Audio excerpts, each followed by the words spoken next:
MBS Radio se une a Himalaya. Todo el contenido de MBS Radio lo encuentras en la aplicación gratuita de Himalaya. 16 minutos. Y bueno, pues al respecto de todo esto hay un Temec que está atorado. Hay preocupación de los sectores empresariales, de los sectores productivos en este país. Le aprecio mucho a Gustavo de Hoyos, que me tome esta llamada telefónica, presidente de Coparmex. ¿Cómo estás, Gustavo? Qué gusto saludarte. Hola, Luis, muy buenos días, un saludo para ti y para toda la audiencia. Oye, cuéntanos, bueno, de entrada, hagamos una reflexión, un año del presidente Andrés Manuel López Obrador. ¿Qué dicen en Coparmex? ¿Qué dices tú particularmente? Pues que desde los sectores productivos, que desde los sectores patronales en este país han sido pues críticos, a veces muy críticos del presidente López Obrador, aunque también reconociendo pues algunos de los avances. Cuéntanos. Pues justamente, Luis, me parece que una visión equilibrada a un año de distancia debe de ser una que reconozca que hay aciertos y que también hay errores. Las visiones maniqueas que ven solamente cosas buenas o que solamente incurren en la crítica me parece que no pueden ser fiel reflejo de la realidad. En ese sentido, nosotros hemos dicho una y otra vez que hay aciertos que se deben reconocer al presidente. Particularmente me parece que hay que destacar el énfasis que se ha puesto en su gobierno en mantener el equilibrio macroeconómico. Esto es fundamental para que todo lo demás funcione. Creo que debemos de reconocer la disposición y el impulso para que se mantenga la apertura comercial del país, y también hay que reconocer que en la parte estratégica, aunque no en la táctica, ha habido decisiones importantes en materia de combate a la inseguridad, como la conformación de la Secretaría de Seguridad Pública y desde luego la organización de la Guardia Nacional. No con la intensidad que quisiéramos, pero también reconocemos que hay algunos primeros pasos en materia de combate a la corrupción, que para hablar que realmente hay un énfasis en esta materia, que fue, dicho sea de paso, su principal fuerte campaña, pues falta mucho más profundidad. Entonces me parece que en estos ámbitos hay que reconocer aciertos, errores tácticos sí, pero digamos un enfoque en la dirección correcta. Por otro lado, es claro que hay varios aspectos en los cuales las cosas no han marchado bien, y probablemente si tuviéramos que seleccionar dos ámbitos para señalar con toda claridad, uno es la generación de desconfianza, la pérdida de la certidumbre económica, y que probablemente sea el principal causante, el principal detonador de que hoy el país no tenga niveles de crecimiento como los que podría tener a la fecha. Aquí ha habido decisiones fundamentalmente en los casos de las decisiones de cancelación del aeropuerto, de racionalidad, en otras decisiones de obra pública, la cancelación de señales confusas, erráticas del gobierno que han afectado claramente de manera profunda, y con ello han debilitado la inversión. Y por otro lado es evidente que hay una amenaza clara, no es una hipótesis, en este proceso de construcción institucional. El presidente ha señalado que los órganos autónomos y reguladores son una suerte de gobierno paralelo, y por eso ha habido acciones continuas, evidentes, cada vez más graves, para afectar desde lo presupuestal hasta lo político instituciones tan relevantes como el caso del Instituto Nacional Electoral. Así es que, Luis, me parece que el desafío, el reto es que a un año de distancia, ojalá que las decisiones acertadas se mantengan y que desde luego ahí estemos en capacidad todos de apoyarlas, pero esas otras decisiones que son francamente erráticas, peligrosas, nocivas para el país, sean evidenciadas, y que también cada cual en sus circunstancias, nosotros del ámbito empresarial, pues hagamos lo que esté a nuestro alcance dentro del Estado de Derecho para que nos sigan adelante. Fíjate que es interesante cómo lo dices, Gustavo. O sea, el presidente para ustedes está viendo a un gobierno paralelo en los órganos autónomos, en el INE, en la Comisión Nacional de Derechos Humanos, en la CRE, en todas estas instituciones autónomas, en el INAI, por ejemplo. ¿Ve una especie como de competencia, Gustavo? ¿Así lo ven ustedes? Luis, de hecho no es una hipótesis, no es una conclusión, lo ha verbalizado con esas letras, con esas palabras, el propio presidente. Ha dicho en más de una ocasión en discursos públicos que los órganos autónomos y las instituciones reguladoras son un gobierno paralelo, lo cito a la letra, y que también son un invento, para citarlo también, del periodo neoliberal. Esa es la concepción directa, no es, insisto, una hipótesis del presidente de la República, y me parece que de esa concepción puede entenderse, aunque jamás justificarse, estos intentos, estas acciones, las iniciativas legislativas que son directamente enfocadas o a debilitar o a de plano extinguir algunas de esas instituciones. No es casualidad que esta fecha ya haya quedado extinguido el Instituto Nacional de Evaluación de la Educación.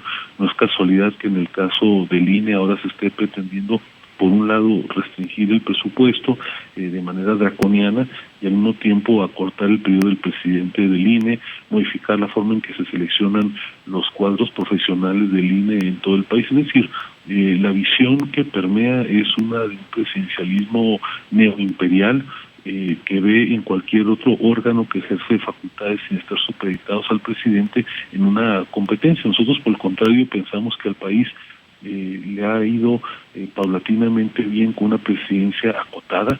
Es el ganancial y prácticamente las últimas 4 décadas en las cuales no un partido, no un presidente, sino en su conjunto las oposiciones fueron generando estos límites al ejercicio del poder para que no sea unipersonal y arbitrario. Así es que me parece que ahí está la diferencia en las visiones. Por eso es que nosotros en Coparmex sostenemos que hay que fortalecer, mantener, perfeccionar, y lo que hay que corregir, desde luego hacerlo en estas instituciones. Nos parece que estas instituciones, por ser colegiadas, profesionales, comisión transaccional, le contribuyen mucho más al país que una visión que sea unipersonal, dogmática, basado solamente en un periodo de gobierno. Dime algo, Gustavo, algo que ha señalado por ahí el Consejo Coordinador Empresarial con Carlos Salazar, es la preocupación por esta iniciativa, dice el CCE, que es única, de Napoleón Gómez Urrutia, como si fuera solo. Particularmente creo que no, hay algunos otros legisladores que lo apoyan, pareciera también de pronto hay algunas voces o algunos argumentos desde la misma Secretaría del Trabajo, con Luisa María Alcalde, que parecieran estar respaldando estas propuestas en contra del outsourcing, una palabra que prácticamente ya es proscrita, satanizada en el gobierno de la Cuarta. ¿Qué opinas en Coparmex? Sí, Luis, con mucho gusto. Mira, apenas estamos concluyendo el pasado 30 de abril una reforma laboral que, por cierto, tiene los legisladores pendientes a hacer ajustes derivados del Parlamento abierto que se realizó meses después, y estamos conociendo de esta propuesta. Para decirte con claridad, hoy hay 2 propuestas. Esta que tú mencionas en el Senado, impulsada por el senador Gómez Urrutia, presidente de la Comisión del Trabajo, y que pretendería ser dictaminada justamente el día de hoy, que es una propuesta radical que pretende criminalizar la actividad laboral y que de luego no compartimos en lo absoluto. Y una propuesta mucho más moderada, con la cual me parece se puede construir, que también se está discutiendo en la Cámara de Diputados. Desde luego que es bienvenido que en el proceso, digamos, legislativo, paulatino, una figura de esta relevancia sea regulada, pero una visión que pretenda extinguir la tercerización o el outsourcing, como le queramos llamar, me parece que es una visión francamente trasnochada. En el mundo entero está probado sobradamente que parte de la competitividad se detona a través de esos procesos. Desde luego que hay personas y mal llamadas empresas que han hecho de esta práctica, una tal que se utilice como base para evasión fiscal, para evadir responsabilidades de seguridad social, pero esos son los menos y esos claramente no deben confundirse, deben ser combatidos. Pero las empresas serias que hacen de la tercerización un modelo de competitividad, que pagan prestaciones por encima de los promedios en todo el país, que tienen como norma que no solamente pagan salarios y pagan sus cuotas de seguridad social, sus impuestos, sino que le adicionan ofertas adicionales a los trabajadores, me parece que tiene un lugar muy importante en México y en el mundo. Por eso es que es muy importante que la propuesta que se presenta de manera radical y dogmática por parte del senador Gómez Urrutia sea frenada el día de hoy en el Senado. Sería gravísimo para la competitividad laboral del país que tuviéramos una nueva señal de criminalización de la actividad empresarial y en este caso la actividad laboral. De tal manera que tenemos ahí una posición consistente, unificada, todos los organismos del sector privado. Me parece que también la inmensa mayoría de los legisladores y también de los líderes sindicales que entienden que es una modalidad propia del siglo XXI y que más que eliminarla o restringirla hay que ver que quede regulada, pero de manera inteligente para evitar excesos, para hacer un lado a los tramposos, a los corruptos, pero no que venga a limitar esto que genera grandes oportunidades para estudiantes, para gente que puede trabajar tiempo parcial, para expertos que requieren de repente ser ubicados por plazos cortos de tiempos en distintas empresas. Claro. Y que contar con un banco de acceso en las empresas de este tipo es una gran fortaleza. Finalmente, Gustavo, déjame preguntarte, desde que era candidato, el presidente Andrés Manuel López Obrador, pues no se ha manifestado necesariamente detrás de los empresarios, no ha tenido una relación pues tan cercana o tan abierta como se puede haber tenido con otros gobiernos. Hay la preocupación en muchos sectores de que este distanciamiento esté enmarcado pues por una especie de aversión, de rechazo hacia la iniciativa privada.